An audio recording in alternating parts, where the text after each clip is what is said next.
Well, after the elections in Karnataka, the Chief Minister of Namma state was seen campaigning in the neighbouring state of Tamil Nadu for Congress candidates over there. Here's more. Hosur. As Siddaramaiah stepped into the neighbouring state of Tamil Nadu, he was cheered by hundreds of people. Siddaramaiah, who was happy with the reception, first met his supporters in Hosur. He then climbed onto the mobile van to campaign across the district. Siddaramaiah went on a roadshow with hundreds of bikers leading the rally from the front. On the occasion, he stated that there was no Modi wave and he was happy with the voter turnout across Karnataka. This year, ಉತ್ಸಾಹದಿಂದ ಮತದಾನ ಮಾಡಿದ್ದಾರೆ because of our performance and our progress, our programs. ಇದು ಬಹಳ ಮುಖ್ಯ. ಮೋದಿ ಅಲೆ ಇಲ್ಲ. ಹಳ್ಳಿಗಳಲ್ಲಿ ಹೆಚ್ಚಾಗಿರೋದು. Polling percentage ಆಗಿರೋದು ಹಳ್ಳಿಗಳಲ್ಲಿ, ನಾಟ್ ಇನ್ ಸಿಟೀಸ್. ಬೆಂಗಳೂರಿನಲ್ಲಿ ಅಷ್ಟೇ 50% ಅಷ್ಟೇ, ಅರೌಂಡ್ 50%. ಬಟ್ ಹಳ್ಳಿಗಳಲ್ಲಿ 70%, 75% ಹಿಂಗಾಗಿದೆ. ಅದು it is because of our programs, not because of Modi. Krishnagiri. Then on, the Chief Minister of Karnataka proceeded to Krishnagiri. Here too he was welcomed by hundreds of Congress party workers. Siddaramaiah, who was floored by the reception, mentioned that he was happy to see several Kannadigas in Krishnagiri. He then sought support for the Congress candidate from the Krishnagiri Lok Sabha constituency, Dr. A. Chellakumar. On this occasion, Siddaramaiah clarified on KPCC President's statement that he and the President were indeed responsible for the results in Karnataka and that the duo had not got any directive from the Congress High Command.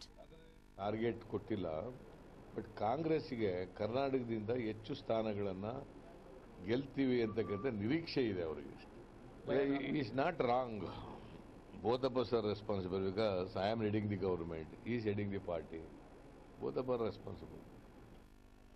Siddaramaiah also refuted his Tamil Nadu counterpart Jayalalitha's allegations that his government was not releasing Kaveri water. He asserted that the water was being released as per the Supreme Court guidelines. Meanwhile, CM Ibrahim, who has accompanied the Chief Minister, raked up a storm in Tamil Nadu with his remarks. Listen in to what he had to say. कई media वाले कह रहे हैं कि मुसलमान मोदी से डरे हुए हैं.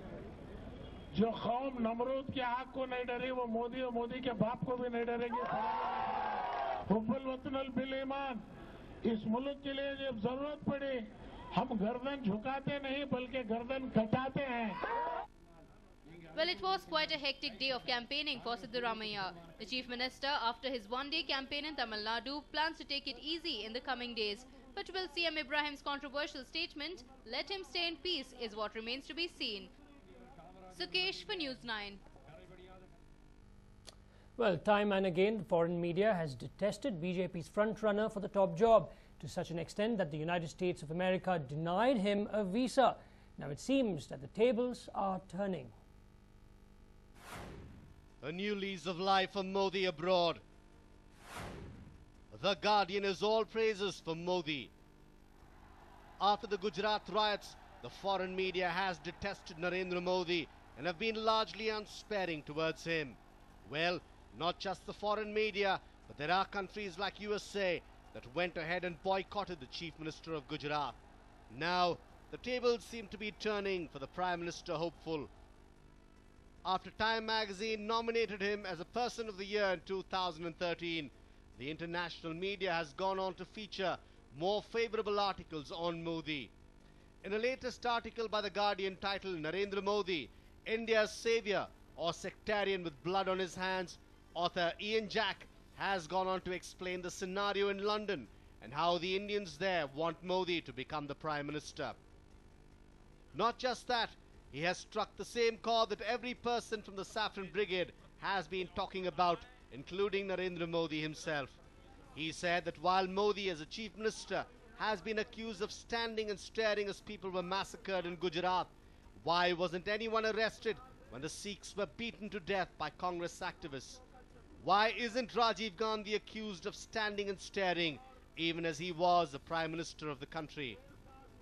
While Modi has refused to express any kind of regret, all Rajiv said when the Sikh riots broke out was, "When a mighty tree falls, it's only natural that the earth around it shakes a little." The article staunchly questions the role Rajiv Gandhi played when the Sikh riots had broken out and draws comparisons with the Gujarat riots that has time and again heckled Modi's PM hopes. Journalists staunchly questioning Indians on how desperate we were for economic development that we forgot humanity had actually caught the attention in social media circles. This had not only put Modi in bad light, but also us Indians. Now, with this article coming to light, it seems that they are finally cutting Modi some slack. It remains to be seen how the international media will further strengthen the case for Modi abroad. A News9 report. Well, Rakhi Sawant is in the news once again. Bollywood's item girl turned politician has always made sure that she hogs the limelight in some way or the other. Today, she was seen with eggs. Take a look as to why. Oh, Jesus! Look what Rakhi Sawant is doing. Well, don't churn your brain cells. She's campaigning for a newly formed Rashtriya Aam Party, aka RAP. But what is she doing with these eggs? Rakhi trying to egg her way to a win. Tikhi Mirchi on eggs. Bollywood's Tikhi Mirchi Rakhi Sawant, which also happens to be her election symbol, has resorted to a very novel way of campaigning. With Modi coming up with a 3D hologram and Congress and Aam Aadmi Party getting into merchandising for campaigning, Rakhi's new way has indeed proven her creativity. Ahead of Easter, she has come up with the idea of using eggs with a picture of her along with her symbol to woo the voters of Mumbai Northwest constituency. It was only a few days back that she had released her poll manifesto, wherein she made 18 promises to the people of her constituency. Though the promises echoed the same old promises of providing better education and healthcare facilities, roads, sanitation facilities, better safety for women, etc., she seemed confident of a win. She said that the kind of support extended towards her in such a short span of time was overwhelming. क्योंकि मैं दिन रात सुबह 7:30 बजे से लेकर रात को 10-11 बजे तक मैं सिर्फ झुग्गी झोपड़ियों में बिल्डिंगों में रहती हूँ, क्योंकि हम सबसे एंड में आए हैं, तो दिन रात हम प्रमोशन कर रहे, जाके अपना चेहरा दिखा रही हूँ, चुनाव चिन्ह लेकर जाकर लोगों से मिल रही हूँ, लोगों को दिखा रही हूँ कि ये मेरा चुनाव चिन्ह है, इसी पे बटन दबाना, इसी पे बटन दबाना, मैं लोगों को कह रही हूँ और झुग्गियों में जा रही हूँ, हर जगह जा रही हूँ, बहुत अच्छा रिस्पॉन्स मिल रहा है. But will her novel way of campaigning catch attention of voters? नई पब्लिसिटी है, ये घर घर अंडे जाएंगे, कुछ 2.5 से 3 लाख अंडे हैं, इन्होंने किए हैं, हमने मिलकर, तो बिल्कुल मुझे हेल्प करने आ गए.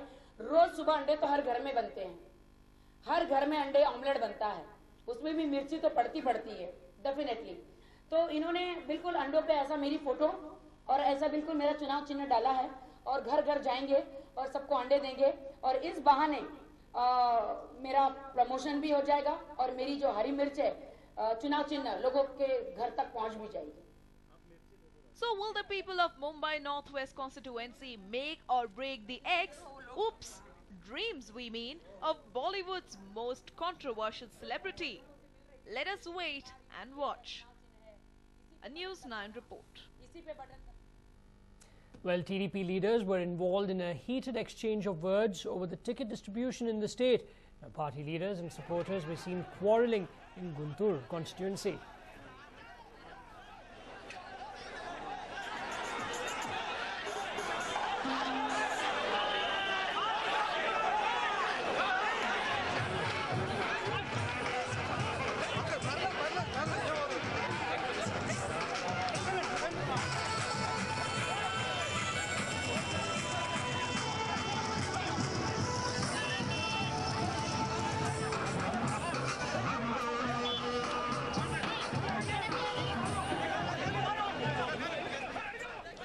Now, the party had originally decided to grant the ticket to Babu Ganj Chiranjeevi. However, local TDP leaders demanded the ticket be granted to another person, P. Srinivas. Now, supporters of both the leaders clashed over the difference in opinion. Now, local police had to resort to a mild lathi charge to disperse the angry mob.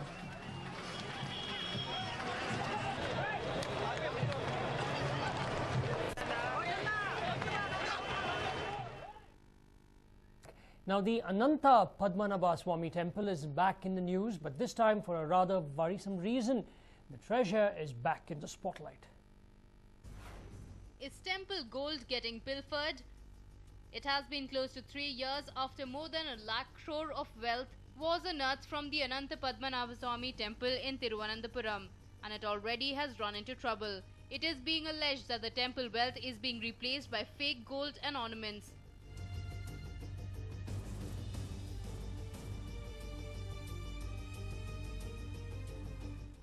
This observation was filed as a 577-page detailed report by amicus curiae Gopal Subramaniam to the Supreme Court. In the report, Gopal Subramaniam says there is a deep-rooted conspiracy in the apparent mismanagement of the temple wealth and suggested a detailed audit by former Comptroller and Auditor General Vinod Rai.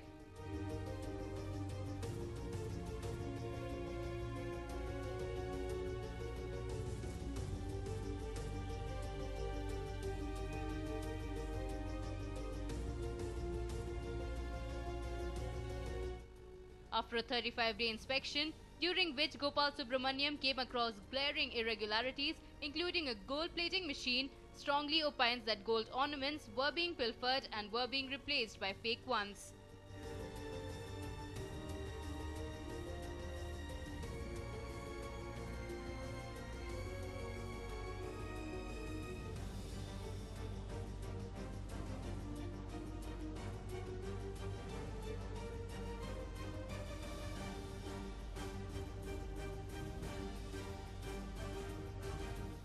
Subramaniam in his report also asked the Apex Court to open Vault B and take stock of the valuables inside.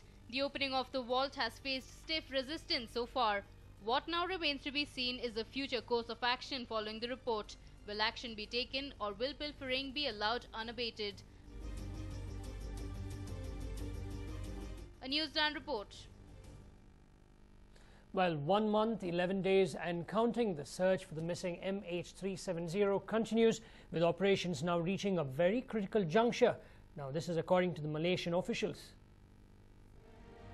It's been the costliest search operation in history and probably the most disappointing so far.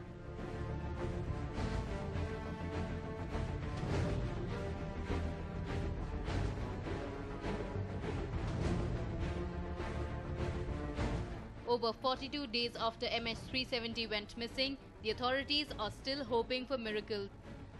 Malaysian Transport Minister Hishamuddin Hussein today said that the search operations have reached a critical juncture even as officials have been searching some of the deepest parts of the Indian Ocean for any signs of debris.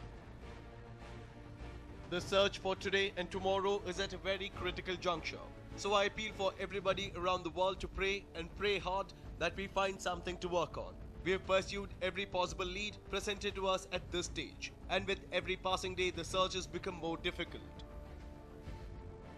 The same was highlighted by the Australian government as well, who gave the intensive underwater search a 1-week deadline to locate the missing plane. The Australian-led search effort is relying on a single US Navy submersible sonar scanning device to scour an uncharted seabed at depths of around 4,500 meters or more. Provided weather is favourable for launch and recovery of the AUV and we have a good run with the serviceability of the AUV, we should complete the search of the focused underwater area in 5 to 7 days. After almost 2 months without a sign of wreckage, the current underwater search has been narrowed to a circular area with a radius of 10 kilometers around the location in which one of 4 pings believed to have come from the black box recorders was detected on April 8th. After so many days, is there finally some hope for the relatives of the deceased? Well, it's either now or never, as every official is stressing on the fact that with time, chances of finding the missing flight are fading. A News9 report.